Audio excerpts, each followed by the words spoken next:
আজকে যে পর্বটি আপনাদের সামনে এনেছি তা প্রেমেন্দ্র মিত্রকে কেন্দ্র করে। প্রেমেন্দ্র মিত্র একজন বহুমুখী প্রতিভার অধিকারী ছিলেন, পাশাপাশি অবশ্যই আমাদের কাছে প্রিয় তিনি ঘনাদা, পরাশর বর্মা বা মেজকর্তা, এমনকি মামাবাবুর জন্য।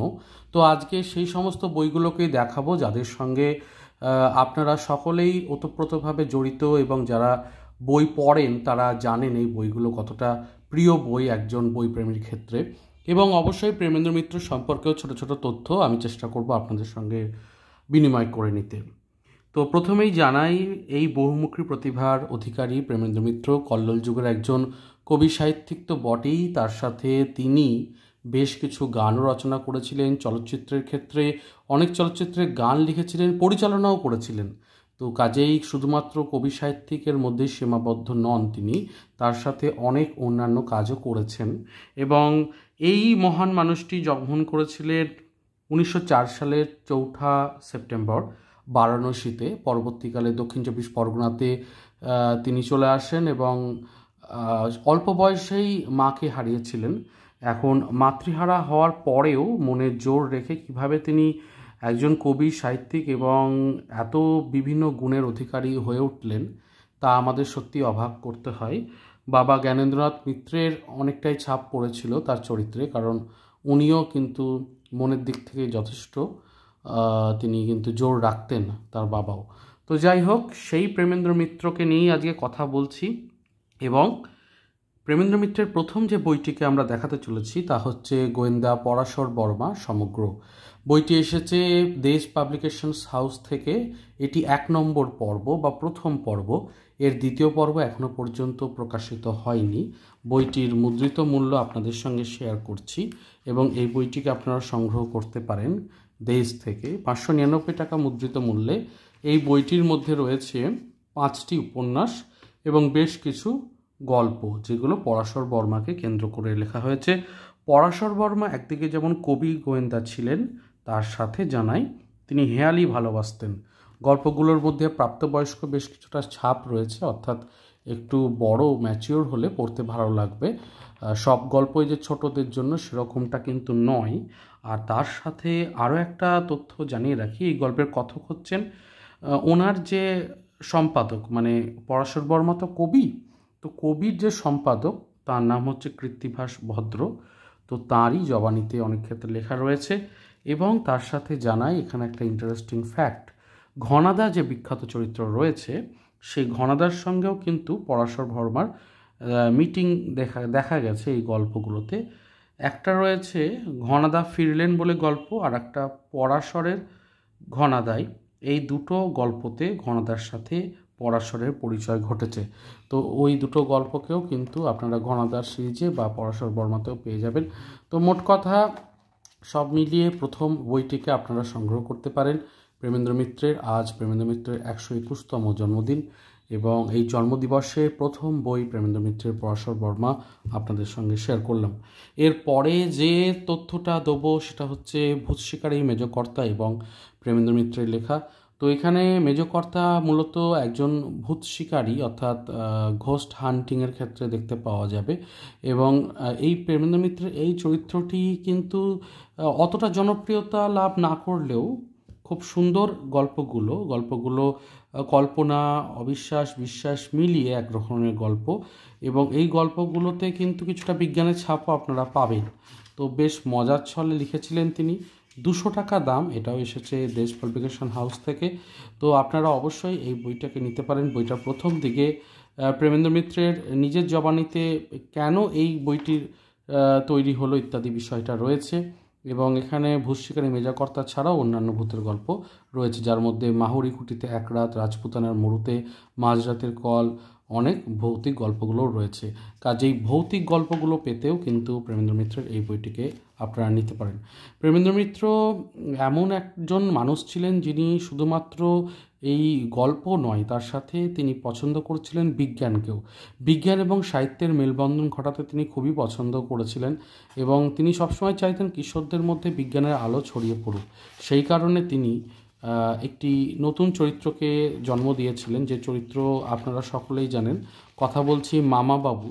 এবং এই মামাবাবু সমগ্র কিন্তু যথেষ্ট বিখ্যাত একটি সমগ্র। তো সেই বইটিকেও দেখিয়ে দিচ্ছি আপনাদের সামনে।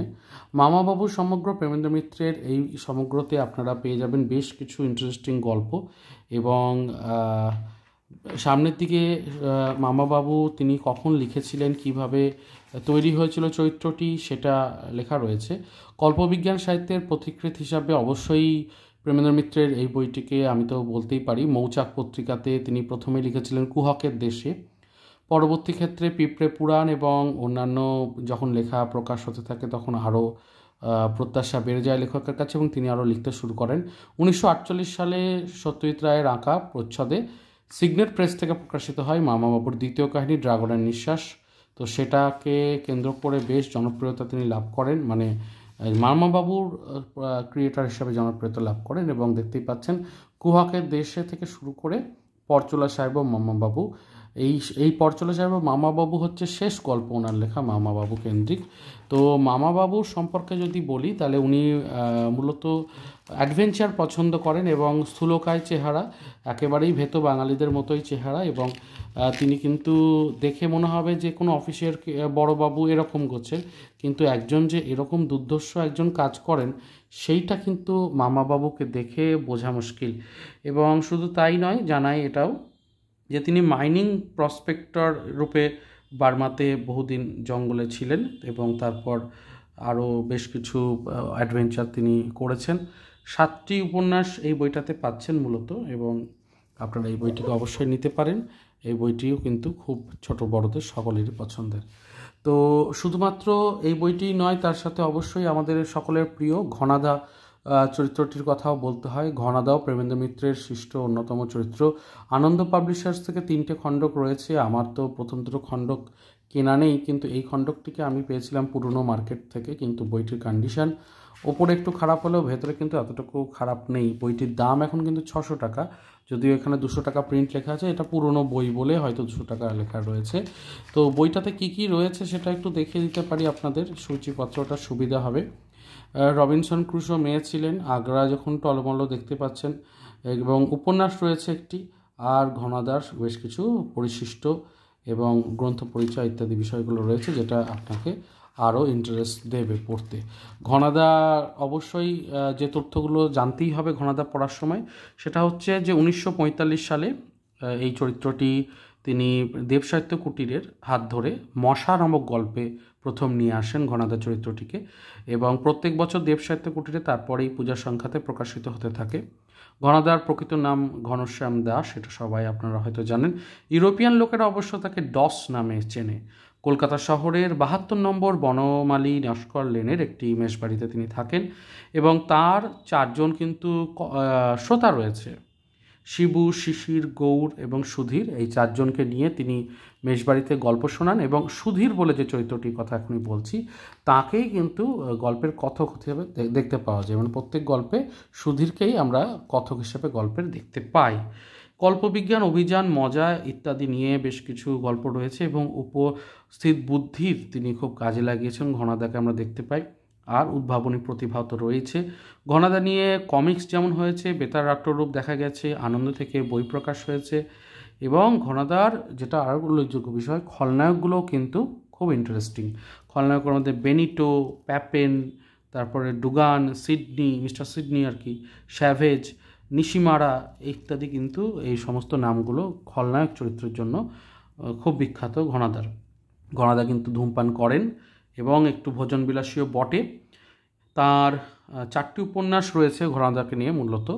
একটা হচ্ছে তেল দেবেন ঘনাদা, তারপর মঙ্গল গ্রহে ঘনাদা, মানধাতার টোপ ও ঘনাদা, এবং সূর্য কাটলে সোনা, এই গল্পটি রয়েছে এখানে, উপন্যাসটি রয়েছে সূর্য কাঁদলে সোনা এইটি। তো বাকিগুলো কিন্তু আগের উপন্যাস হয়তো পেয়ে যাবেন। তো আরও কিছু জানা দরকার, সেটা হচ্ছে যে ঘনাদা কিন্তু আমরা খুব শীঘ্র চলচ্চিত্র জগতেও পেতে পারি, কারণ এরকমই একটি কথা চলছে। আর মশা, নুড়ি, পোকা, কাঁচ, মাছ, ছড়ি, ঘড়ি, ঘনাদা ফিরলেন, এরকম অনেক গল্পগুলো কিন্তু খুব ছোট গল্পের মধ্যে উল্লেখযোগ্য। তো এই হচ্ছে ঘনাদাকে নিয়ে তথ্য। শুধুমাত্র যে এই কটি বইয়ের মধ্যেই তার চরিত্র তিনি মানে এত চরিত্র সৃষ্টি করেছেন, পরাশর বর্মা, মেজকর্তা, মামাবাবু, ঘনাদা, তার পাশাপাশি অবশ্যই তিনি প্রচুর ছড়া কবিতা লিখেছেন এবং ছোটদের জন্য গল্প লিখতে পছন্দ করতেন। রামধনু পত্রিকায় তিনি অনেকবার লিখেছেন। তাছাড়াও সঙ্গীত রচনা করেছিলেন। প্রতিশোধ নামক একটি চলচ্চিত্র ছিল, সেখানে তিনি সঙ্গীত রচনা করেছিলেন। এমনকি হাত বাড়ালেই বন্ধু বলে একটি চলচ্চিত্রেরও সঙ্গীত লিখেছিলেন। যোগাযোগ ছায়াছবি থেকে কানন দেবীর কণ্ঠে যে গানটা ছিল সেটারও গীতিকার তিনি। এবং অবশ্যই পুরস্কার পেয়েছেন একাধিক, পেয়েছেন সরস্বতী পুরস্কার। একবার তিনি বেলজিয়ামে গিয়েছিলেন, সেখানে তিনি পুরস্কার পান এবং রবীন্দ্র পুরস্কার পেয়েছেন, শিশু সাহিত্য পুরস্কার পেয়েছেন। সোভিয়েত রাশিয়াতেও তার পুরস্কার পাওয়ার জন্য তাকে যেতে হয়েছিল। ইউনাইটেড স্টেটসে একবার তিনি ভ্রমণ করেছিলেন, তার কবিতার জন্য একটা সম্মেলনে তিনি গেস্ট হিসেবে আমন্ত্রিত ছিলেন। এছাড়াও বিশ্বভারতী থেকেও কিন্তু তিনি পুরস্কার লাভ করেছেন। একাধারে লিখেছেন বিজ্ঞান, সাহিত্য, প্রবন্ধ, চিত্রনাট্য, আবার গানের জন্যও তিনি চেষ্টা করেছেন গীতিকার হিসাবে। আর একটা উল্লেখযোগ্য বিষয় হচ্ছে আকাশবাণী থেকে সবুজ মানুষ বলে একটি গল্প করা হয়েছিল, গল্পের সিরিজ, যেখানে সত্যজিৎ রায় একটি লিখেছিলেন এবং সেক্ষেত্রে সবুজ মানুষ তিনিও একটি গল্প লিখেছিলেন সবুজ মানুষের নামে। তো এই হচ্ছে বিষয়। আর পরিচালনা করেছেন বেশ কিছু চলচ্চিত্র, যার মধ্যে বিদেশিনী, কালো ছায়া, সেতু প্রভৃতি উল্লেখযোগ্য। এছাড়া যেটা আমি বলবো যে কবিতার বইগুলো তোমরা পড়তে পারো, কারণ কবিতাগুলো কিন্তু যথেষ্ট সুন্দর। তো কল্লোল যুগের একজন বিখ্যাত লেখক তথা কবি তথা নাট্যকার সমস্তই বলতে পারা যেতে পারে। এবং একাদশ শ্রেণীতে তো তেরেনাপোতার আবিষ্কার বলে একটি গল্প রয়েছে ওনার লেখা, সেটাও তোমরা পড়তে পারো। কিশোর কাহিনী সমগ্রটা আমার হাতে রয়েছে শিশু সাহিত্য সংসদের। বইটার দাম খুব কম, মানে বইটা পেজ ওয়াইজ 350 টাকা দাম, তার উপর ছাড় পেয়ে যাবে 15 থেকে 20%। কল্পবিজ্ঞানের গল্প এখানে রয়েছে, রূপকথার গল্প রয়েছে, কারণ তিনি রূপকথা লিখতেও পছন্দ করতেন। নানা রকম অন্যান্য স্বাদের গল্প রয়েছে এবং দেখতে পাচ্ছ ছড়া রয়েছে প্রচুর মজার, আর উপন্যাস রয়েছে। তো সব মিলিয়ে পাঁচমেশালি গল্প রয়েছে, অর্থাৎ যারা একটু পড়তে চাইছো, গণাদা ইত্যাদির বাইরে একটু চেষ্টা করছো, তারা কিন্তু এরকম করে কবিতা ইত্যাদি পড়তে পারো, ইলাস্ট্রেশন ইত্যাদি করে দেওয়া আছে। এই বইটাকেও নিতে পারো, শিশু সাহিত্য সংসদের বই। পৃষ্ঠার কোয়ালিটিও যথেষ্ট ভালো এবং পড়তে আশা রাখছি ভালো লাগবে। তো সব মিলিয়ে প্রেমেন্দ্র মিত্রর সম্পর্কে চেষ্টা করলাম খুব অল্প সময়ের মধ্যে যতটা পারি তথ্য তুলে ধরতে, কারণ ওনার জন্মদিন আজকে এবং অবশ্যই বইপ্রেমী হিসাবে আমরা সেলিব্রেট করছি ওনার জন্মদিন। তো তোমরা নিচে কমেন্টে আমাকে জানাতে পারো আজকের পর্ব কেমন লাগলো। এই 5-6টি বইয়ের বাইরেও কিন্তু তোমাদের অনেক বই রয়েছে। দেশ পাবলিকেশন থেকেই ওনার ছোট গল্পগুলোর ওপরে বই রয়েছে প্রচুর, সেগুলোকে তোমরা সংগ্রহ করতে পারো এবং পার্ট 1, পার্ট 2 ইত্যাদি তো আছে, তো তোমরা দেখতে পারো। সেগুলো কিন্তু তোমাদের কালেকশনের ক্ষেত্রে খুব বড় সুবিধা দেবে। তো প্রেমেন্দ্র মিত্রের তথ্য চেষ্টা করলাম তোমাদের সাথে শেয়ার করতে, এবং অবশ্যই বলবো ভিডিওটি ভালো লাগলে লাইক, শেয়ার, সাবস্ক্রাইব করো। দেখা হচ্ছে তাহলে পরের পর্বে। ভালো থেকো, সুস্থ থেকো আর বই পড়তে থেকো। ধন্যবাদ।